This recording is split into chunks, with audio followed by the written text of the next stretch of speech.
So it looks like we may be back already.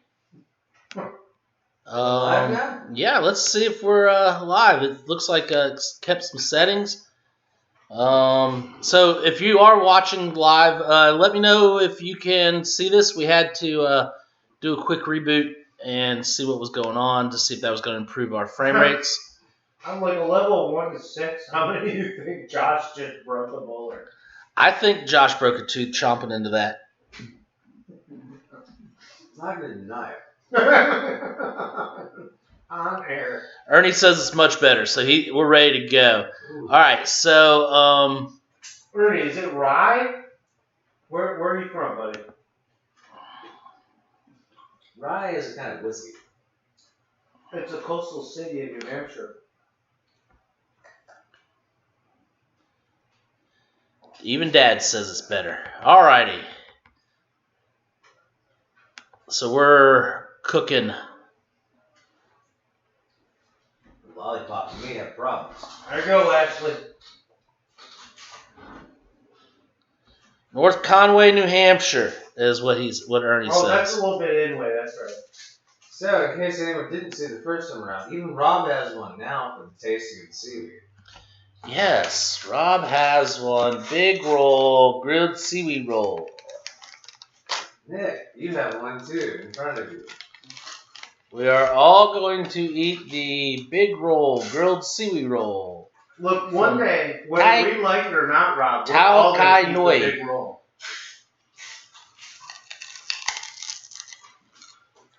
What did that really do? You know, it says it's stir-fried spicy clam. Stir-fried spicy clam flavor. It definitely is stir-fried, spicy, and clam flavor. It smells like a night at the Oyster House where I mixed up the condiments. So this is actually proper advertising. Josh will like it because of that. It's the most coherent English I've ever read. Stop. Stop. You can't say You're insensitive. No, that's actually a phrase. That's not insensitive. I don't think English is internet insensitive. Yeah, that actually is a phrase. The transliteration on the packaging is absolutely atrocious. But it's really good, and it's also really spicy. It is very spicy. It's a lot spicier than the biltong. Why is Kenny popping out of a roll? That is not Kenny. Oh, that's Stan. That is racist. No way. That totally looks like one of the South Park kids. No, that's just a happy kid. Biltong. Goes good with it. Do you just have the whole bowl of biltong now? Hey, Rob, Kept offering it to can me. you describe the flavor that you're experiencing in this? Yes. food? So this is a dried beef, kind of like beef jerky, I was looking for a one-word answer. but tastes Like corned beef. a lot like corned beef. We're It's looking to a at corned T. beef and spicy sweet seaweed and beef biltong. Do we know that it's beef? Is there a certain kind of That is beef. That is beef. Is there a taste region that you think would be like an underlying tone for these tastes? Yes, Westbrook lemon cucumber Gose, which we need to review. Which is the next beer that we taste have pairing. up. Yeah. Actually, Rob, what I was going to throw out there is I think Josh is throwing some umami flavors at us. Yeah. So unfortunately today, the crazy drunk Amazon order I put in the other This night, beer is out there. half of it showed up today. Which, based on Josh's day-to-day, he will probably be putting in another crazy drunk Amazon order tonight. No, I don't get paid till Friday. This fly is not paid to be on camera. I don't know why he's here. Wait, we're getting paid? Who? Someone just vibrated. So Okay. what do you guys smell with this thing? First Oh, off, I'm sorry. I want to start with what I smell, even though I tried to taste them already. Oh man. It's basil or cucumber? There's some basil. Yeah, but I'm not getting a whole big, powerful nose on this. I'm getting a lot of cucumber smell. It's really what I get. Like cucumber skin. Cucumber skin and lemon juice. Yeah. with that basil. It's definitely a Gose. As soon as I palate it, I get that. But then it goes back to that sagey cucumber skin kind of. Like in that way that, you know how they have that cucumber infused water? I'm going to tell you, with the big roll, the spice from it, this really goes nice. It actually settles in really great. So now you see why I did what I did. I've drank multiples of these. So you and I had one the other night that we tried. You disliked it. You had a problem with it. I didn't have a problem. I didn't dislike it. I just firmly felt that it tasted like a Greek salad. Yeah. I mean, I could get that in the fact that it had lemon and cucumber, but I mean... But it mostly tasted like that and nothing like a beer. So I'm running some through research, guys. But I will say, with that spicy stir-fried clam seaweed roll thing, this is actually a hell of a good beer. Mm-hmm. Like, I love it. Which goes to show that even beer can pair with food. And certain styles of beer will go better with certain styles of food. That is actually a crazy good beer. Like, that is good. Yeah, I like that. That completely changes the flavor of this beer. So you better not eat the other 6 of those until you just savor them until you have more of these. I can always order more. It's besides sweet, sour, salt, and bitter. So about umami? Umami is savory. Is that in English? You would just say that's the closest definition of umami. So corresponding to the flavor of glutamates, especially monosodium glutamate. Well, no, it's glutamic acid that creates the savory flavor. So monosodium glutamate was the first one that we synthesized. Glutamates are found naturally in certain kinds of foods. It's a salt. Mushrooms are. It's not a salt. Okay. It's a specific compound. Not a lot of salt on this biltong. Really not, and the biltong is really good too. So why does the umami flavor set us up for this beer so well? Really, what you're getting with the umami pairing with this, lemon and cucumber also have some of those glutamic acids in them. But more like a natural raw state or like a... Seaweed is the number one thing in the entire world that has glutamates. Where do you think we get MSG from? So, Lisa, I saw your pictures of your car.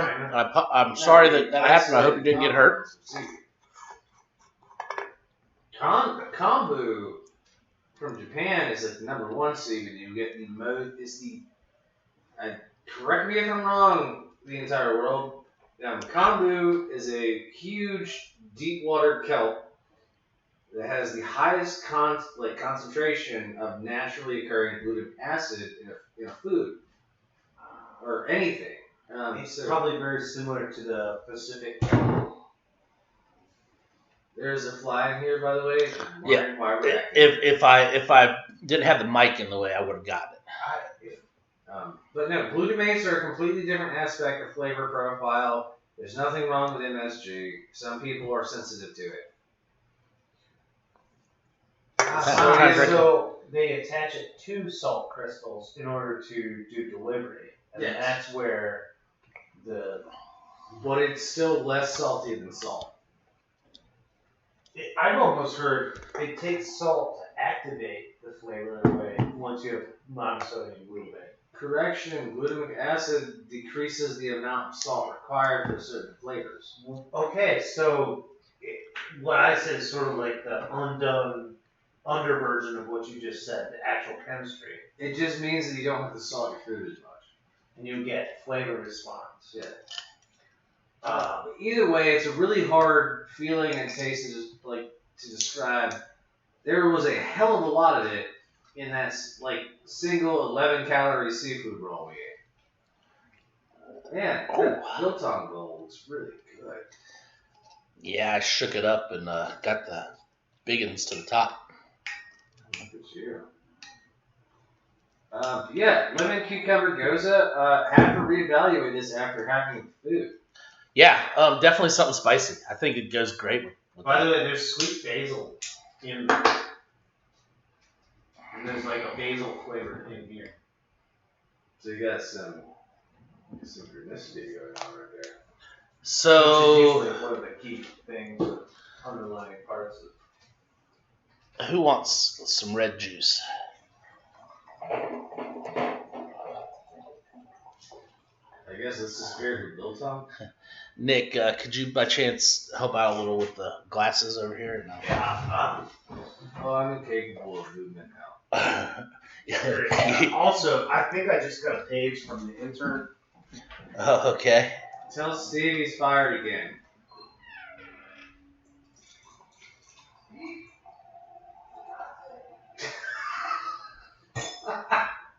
All right. Man, I feel bad for him. I keep telling him to go before we leave the house on that car trip, but he never pays attention. We are talking about Steve. Okay, we'll go with that one. So tonight, this is a new wine to the shop. We just got it. In fact, it's so new, it's sitting beside the shelf. It's beside itself. This is the Latitude 44 Cote Du Rhone. Oh, yeah. This was actually a hit with us at the tasting. It is a very nice little French blend. I'm super excited. Yeah, I feared that this would excite a couple people. Nick, don't forget your glasses. Is this you? That's me, yeah. Cool. Oh, I didn't know which way this was going. I didn't recognize this label at first. So again, Latitude 44 Cote Du Rhone. I for one now, I'm super excited to revisit this because this was really awesome. Latitude 44, Latitude 48 is typically known as the Pinot. So Latitude 44. I think you missed this tasting Thursday. I believe so. Cause This was early. Yeah. I think you guys spoke something Wednesday, about this later. So this is going to be a surprise to Nick. Yeah. Or new to Nick. He's going to...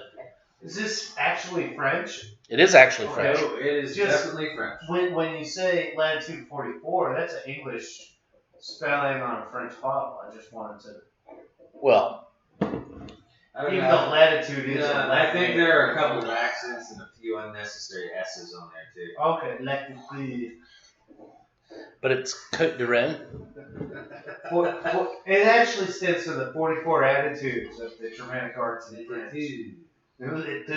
Why don't you try some? Do it. Well, do a little of that, and then after you get a little tasting, then you can check to see if Cote Du Rhone is at the 44th latitude. The 44th parallel. No, latitude.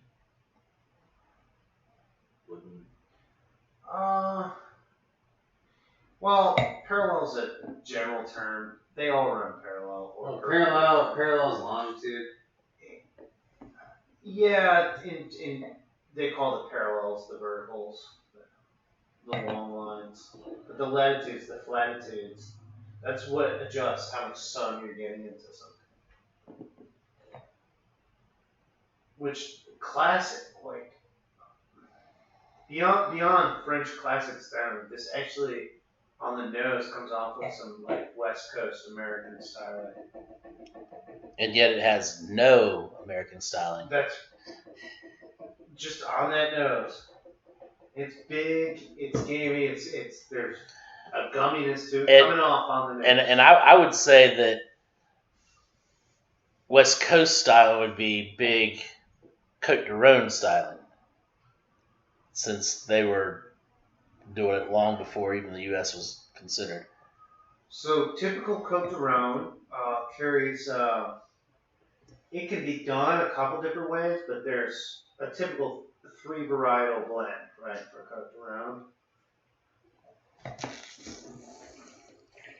Grenache, Syrah, and Mourvedre. Yep. That's what I thought. GSM is our Cote Du Rhone. I was bubbling and I didn't get the GSM out, but yeah. So I'm getting that gumminess of the Gamay and the playful fruit. And then the Syrah's got that backbone of some nice tannins in it, as well as moving that fruit into maybe something a little more like strawberry and berry-like. But then the Mourvedre just launches this chocolate into the backbone of this wine. That's actually pretty good. Yeah, definitely. I was getting a lot of chocolate on the tasting. I keep remembering that I was getting some I think it kept saying strawberry covered chocolate or chocolate covered strawberries. With a little bit of peppercorn in there too. Yeah, and I think that comes through from the Syrah. Yeah, and that tannic bite. Mm-hmm.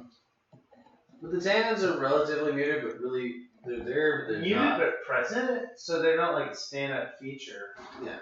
They're there, but they don't ever say they're welcome. Move in a little bit. So how does this work for you, Nick? This is good wine.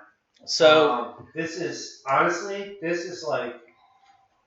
me, this is like, for me personally, this is quintessential French wine. I think a lot of people associate more things Burgundian towards like French style. could you see this being on your table every night, Yeah, it'll keep me cooking. especially at $13 a bottle? Oh my god, are you kidding me?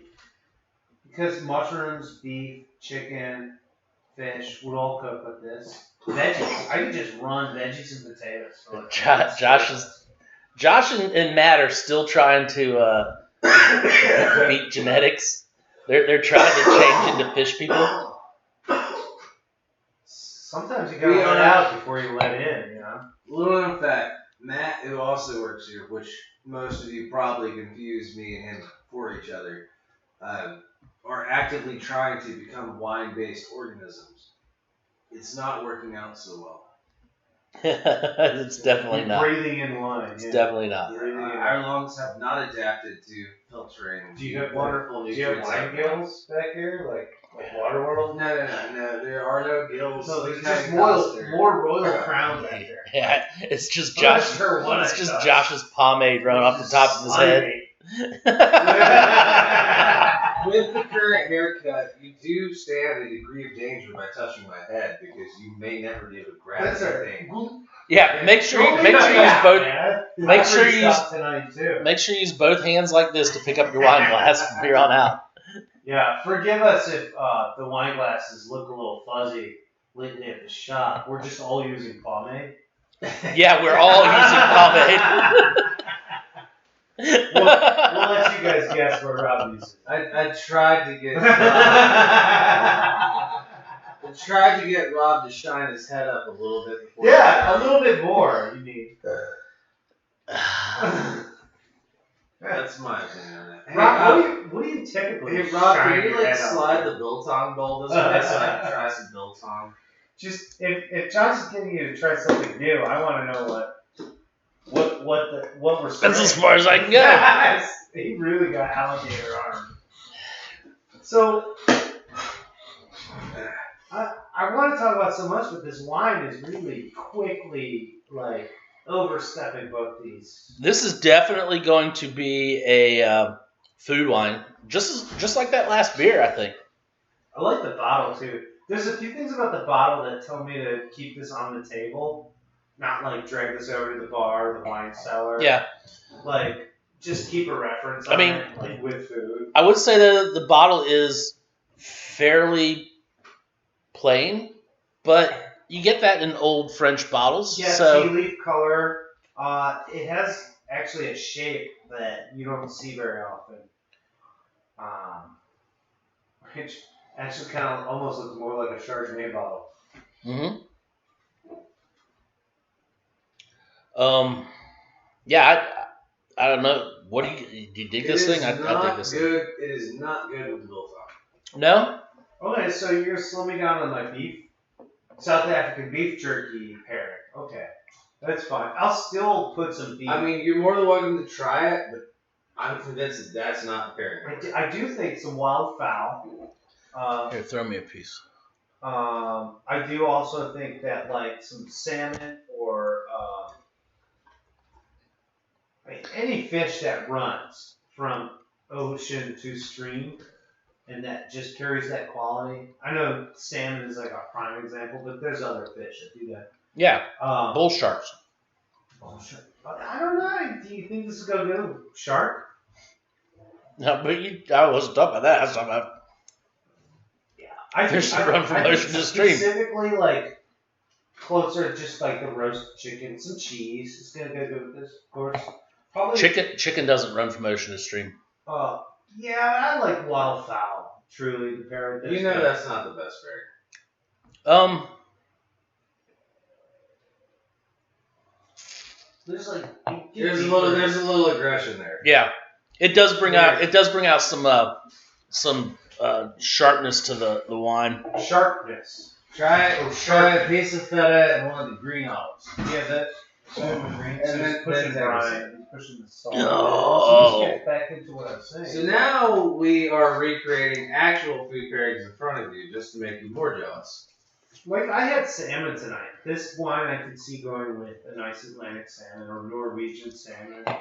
I definitely want to see some, like, flavors put out with it. So working with some root vegetables. Much better, yeah. I think it's definitely where this wine is going to take off. That's where it's at. So, like, I had sweet potato just as a little, and sauteed onion. And that's where the flavors will really hit. just as a little piece of just knowledge. That what Josh and I just did is what I did with chefs at the club I used to work with as the Som. Yeah. He would start coming up with a menu item dish. I would go towards the wine that we wanted. Cheese. Then we both take a bite, both take a sip, and whether we're yes or no on it, we move on to whatever else and figure out the plan. God knows how many times Rob and I have worked on these wine dinners where we've made food and looked at each other like, that is not going to work. Yeah. Oh, yeah. It's a great moment. I love it. Yeah. Did you try the green and the feta? No. Oh, dude, that is gonna blow you away. Like that pairing right there, it's crazy. You wouldn't think It brings up so like the biltong brought out not the tannins but the bitterness. Yeah, it really. But that brings out it mute the tannins are still there, but it mutes it. But then because of the olive oil, I think. Yeah. But then it brings out the fruit. It really brings the fruit out, almost to a sweet level. Yeah. Like now the fig. Like the ripe fig, not dry fig, but ripe fig. This is where you're really getting. We actually got fig on the first tasting too. The tannin shows up a little more gritty. And I was thinking when I tasted it this time, if feta. I didn't get fig because of everything else I tasted ahead of it.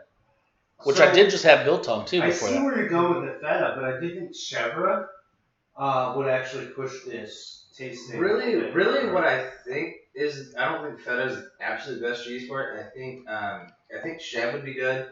Anything really tart and funky cheese. I wonder how Asiago would be. Asiago? Does that go to style? Actually, I think Asiago would be a good call. Well, because the Cote Du Rhone is actually close to the Medici line, right? I don't know. Well, that's what we're How close talking is it to latitude 42? Well, so you want 44. 44.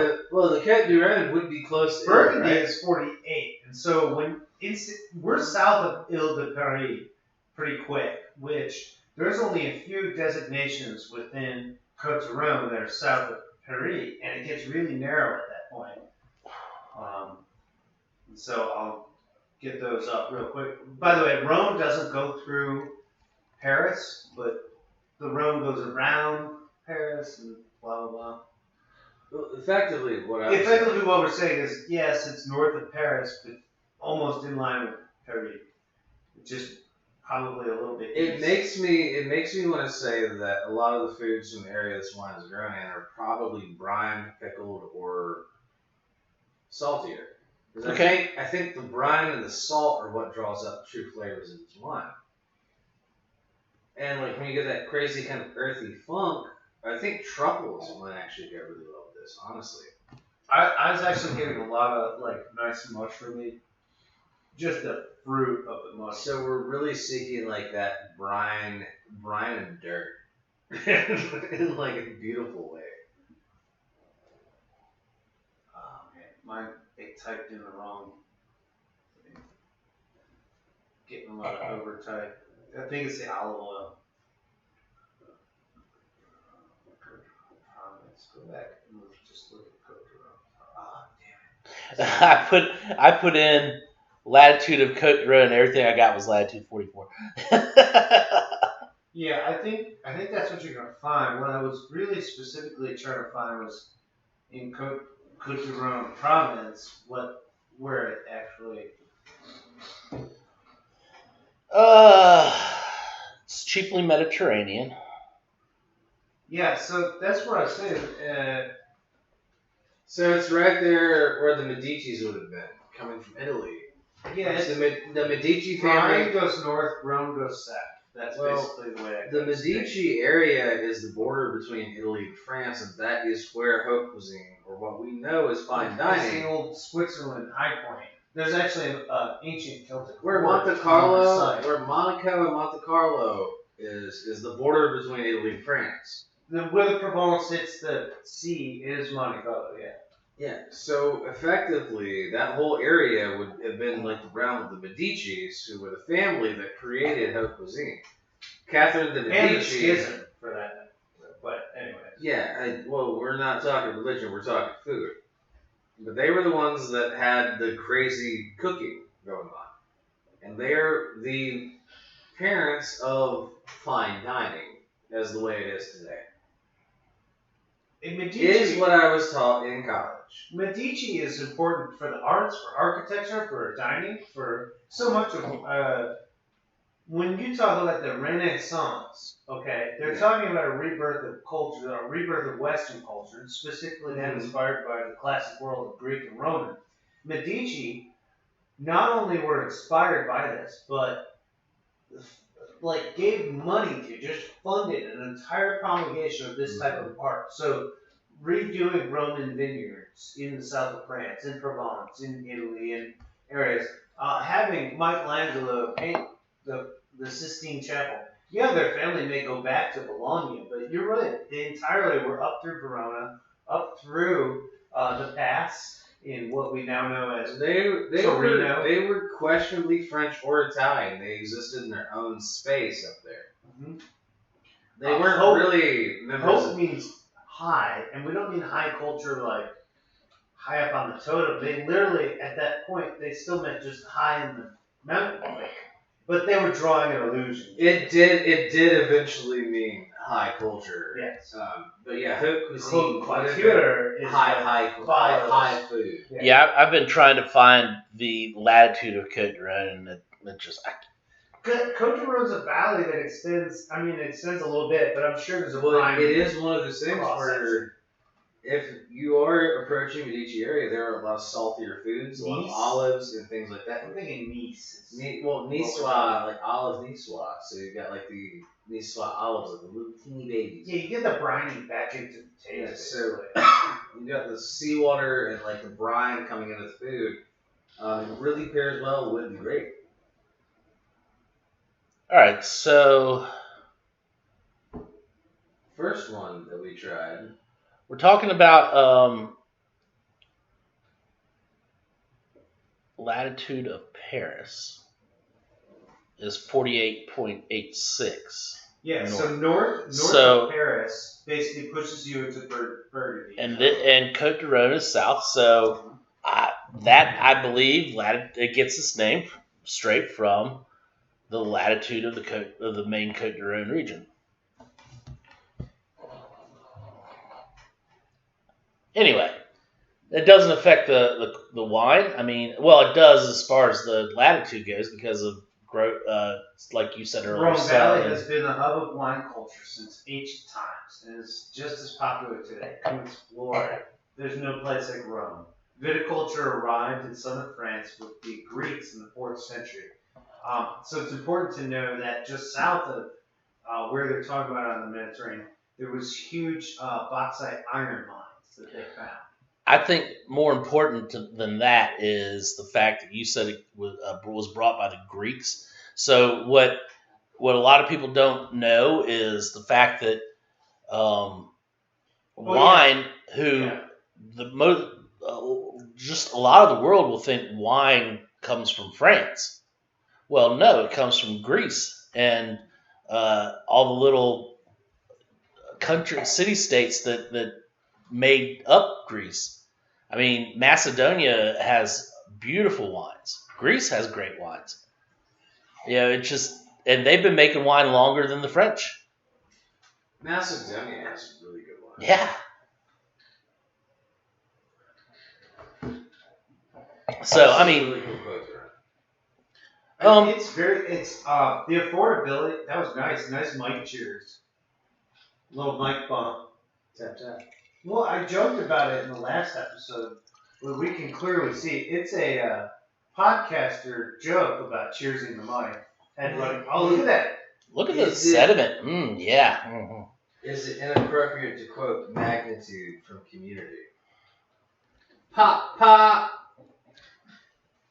So, Magnitude, good character. Right? Josh, do you need some beer? Don't call me baby. Oh no, I'm good right now. Anybody want to go back and start doing our ratings? So first one we did was the Agave lime. Let me get that can so I can hold it up and remind people.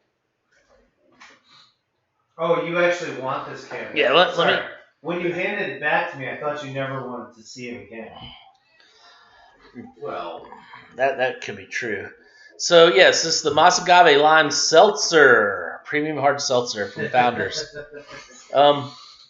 Josh, I guess you want to start us off on this? I hate this. Okay. Any rating on it? I will drink hard seltzers when and only when I am in an area that I am fishing. That they're literally the only good beer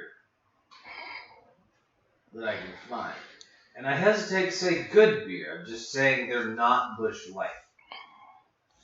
So I have a deep-seated hatred of alcoholic hard seltzers. I like actual seltzer. If I'm going to drink something with calories in it, I want it to at least taste good. I'm going to abstain. Okay. It's funny Nick. that he said that. I run it through the panel of judges inside my brain. That panel probably is 12 people long. That's right. I have a Or- jury. I have my own jury. or at least, Thank you for a nine person not grand jury, but Supreme Court. That's right.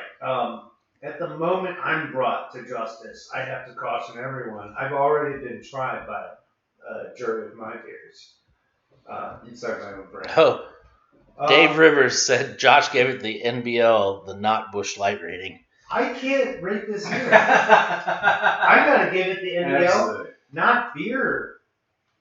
This is not beer. And I thought I grabbed something that was a beer, and it's not. And I can't rate it in the same way as beer.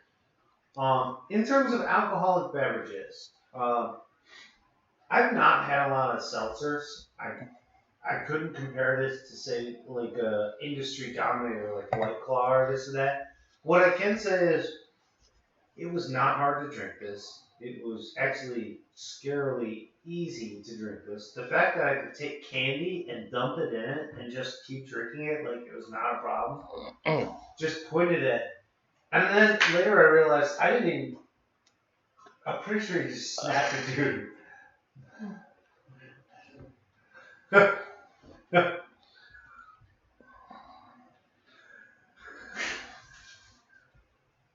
A moment of silence for Josh's crack tooth. Oh. I think I remember what I was saying. It was so loud. Please make sure you don't swallow that. You might be able to get it reattached. No, I'm good. That was actually the lollipop. I feel like at this point, having It drank was actually the lollipop. it's not his tooth, ladies and gentlemen. At this point, maybe I need to try other seltzers and find out whether this was a good or bad seltzer. But I have no barometer to assign seltzers a tasting score. All I can tell you is this was not a beer. Would you like to give it a rating? No, because I have no context for tasting seltzers on the phone theory. Okay, so my turn. So I have had 2 seltzers in my life. This one and the Agave strawberry hard seltzer. So that is my extent of Which seltzers. did you like better, lime or strawberry? I didn't like either. Could you even taste any of the strawberry? Or Yeah, the strawberry came through, but it was very... I felt like I didn't really taste lime. So... No, Josh, I've got my own blow pop down here. So, all I gotta say is, Founders, what the F are you doing? Stop trying to fool people with the Agave name so that they can freaking buy some hard seltzer. If you want to get in the hard seltzer game, come up with a new name. Don't trick people. This was Dirty Pool. Dirty Pool? Dirty Pool, which is about what that tasted like. We've got Neon Pool. So, listen. As far as, yes, it is not a beer. It's crap. And whoever drinks hard seltzers, I guess you have your own little thing going. And maybe this is a good representation of a hard seltzer. They probably just called it a Dirty Pool. But not for me. Founders, get back into the beer game, okay? Stay away from this because people are laughing at you. Now they're laughing at Rob. I'm just wondering. Commenters, talk about Rob chasing the ball. It was the earphones that you wanted me to have there. They're turned up again. So I'm just saying. It's solely Nick's fault. I'll give you a rating. I'll give you a rating. This is 0.00001. So you're telling me they got a chance? Absolutely not. I will never have another one of these Agave seltzers. I would rather drink Nick's Dirty Bong Water than What's a bong? I don't have dirty bong water. Than a Agave seltzer. Oh, really? What is a bong? Somebody's trying to tell you. It's your dad texting you. So please stop. They're just it's not worth it, Founders. I hope you get stuck with like three-quarters of the shit. I just got a text saying, okay, what is what did you call it? A bong? Okay, so let's move on to the Westbrook Lemon Cucumber Gose.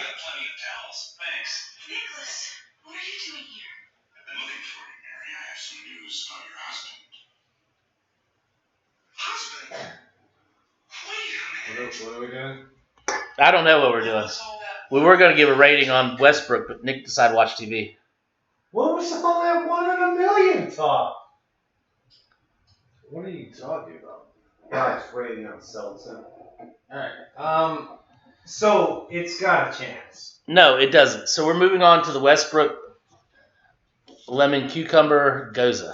You start with lemon cucumber. Sorry, my movie references from the 90s are spot on. I nailed it. Anybody want to tell me what movie that is, you go right at it. This beer, I hardly realized it was a beer. It definitely finally qualified as a Gose. Mostly when it says lemon cucumber, that's actually mostly what I taste is lemon cucumber. I remember they had one called the White Tie back in the day. Mm-hmm. That really got me like used to Westbrook, taking these flavors to a whole nother extreme. That was so Thai when pepper I saw ginger, this I think. can, I was not surprised. It was light, cool flavor. I did not like that one.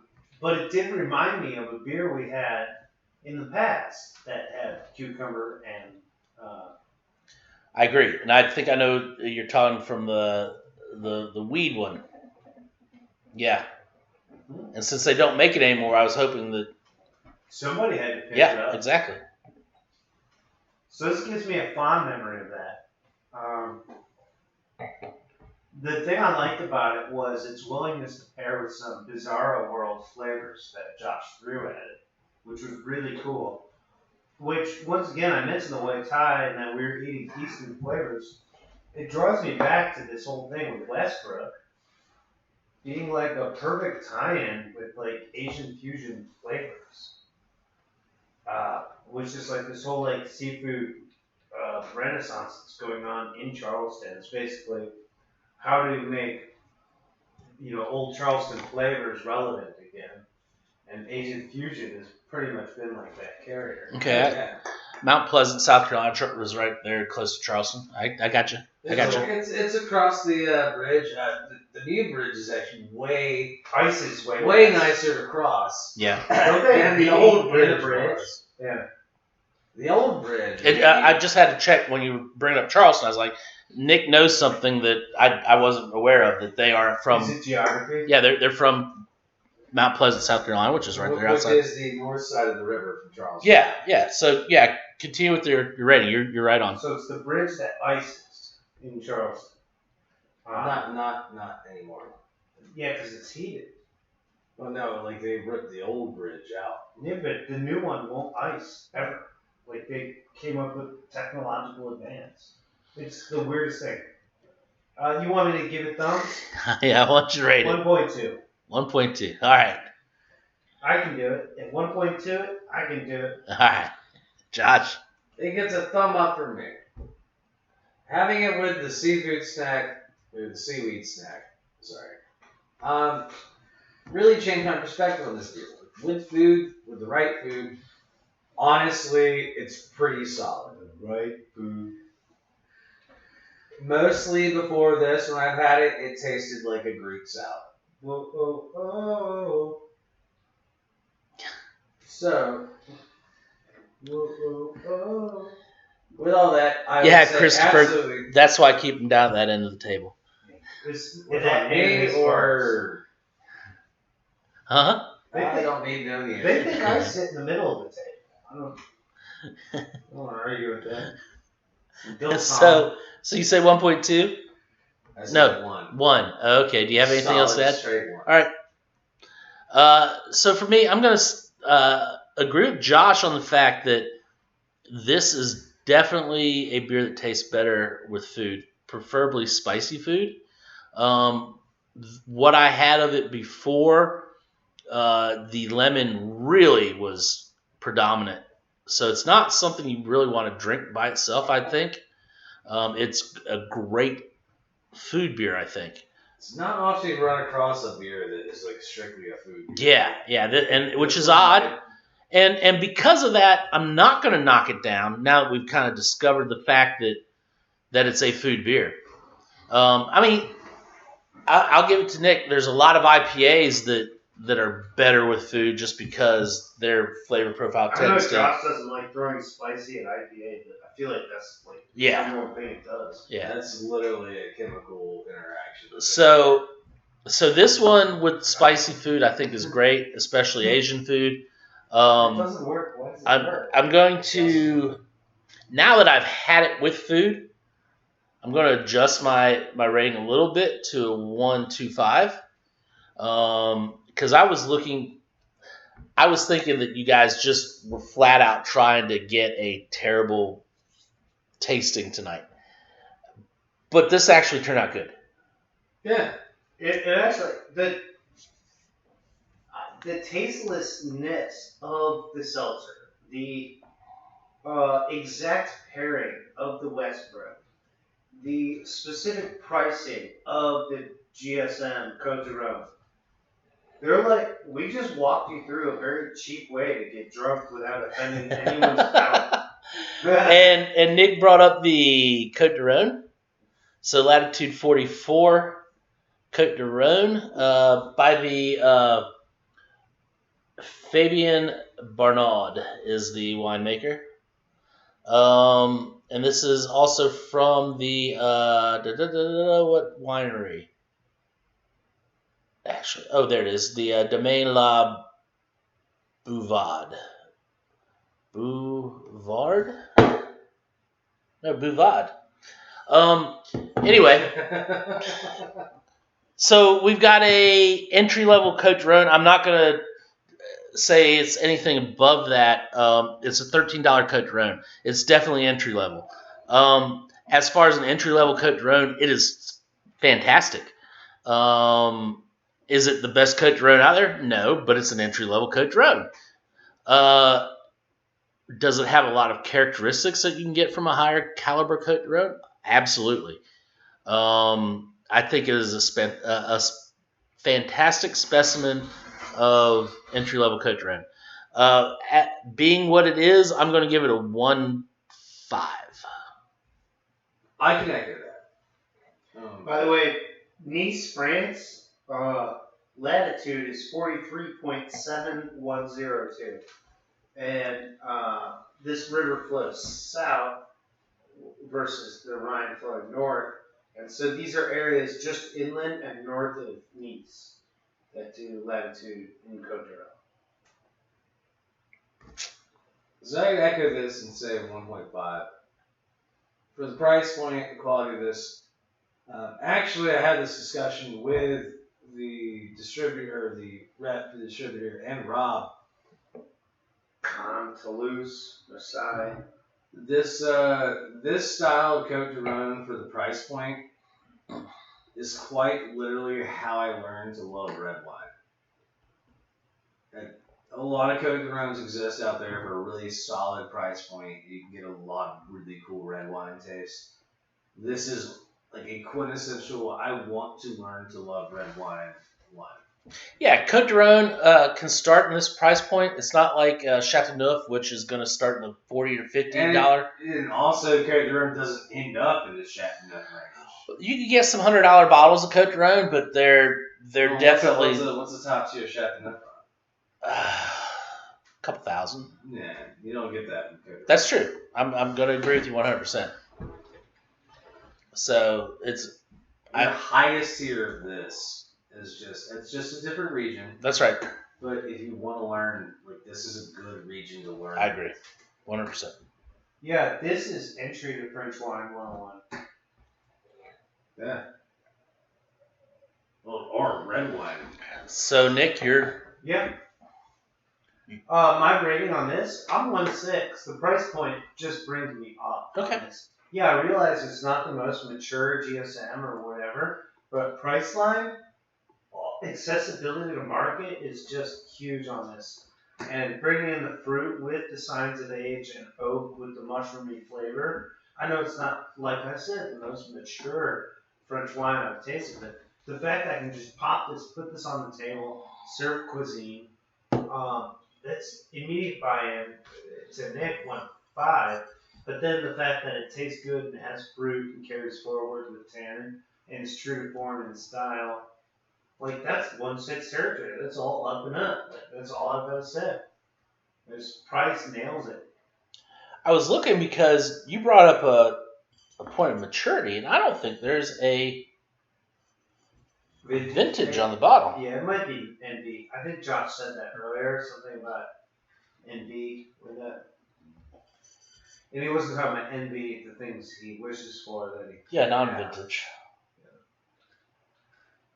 Yeah, so I agree with you. Solid. So my guess is that's how they keep it cheap. Yeah, They're do not non-vintage. planning vintage, so. And So it's still region specific. Yep. It is guaranteed. Dave, it's actually a $13 bottle, but yeah, the label is, let me get it in there right. Latitude 44. It's kind of a basic little label. Yeah, if I have a single complaint, that's fine.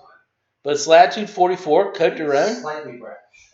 And I think you're probably exactly right there, Nick. That's how they keep it. Hits you like smash. My complaint about this wine is the label. Yeah. I mean that's probably how you're exactly right, Nick. I think. Very American label. Well, except for when you get down past the end. And I think the way they keep it as inexpensive is because they're probably mixing vintages. It's like a 10-year-old part. So. No problem, Dave. So I think that's going to about do it for us tonight. I think Josh has something to say for us before we leave. Absolutely.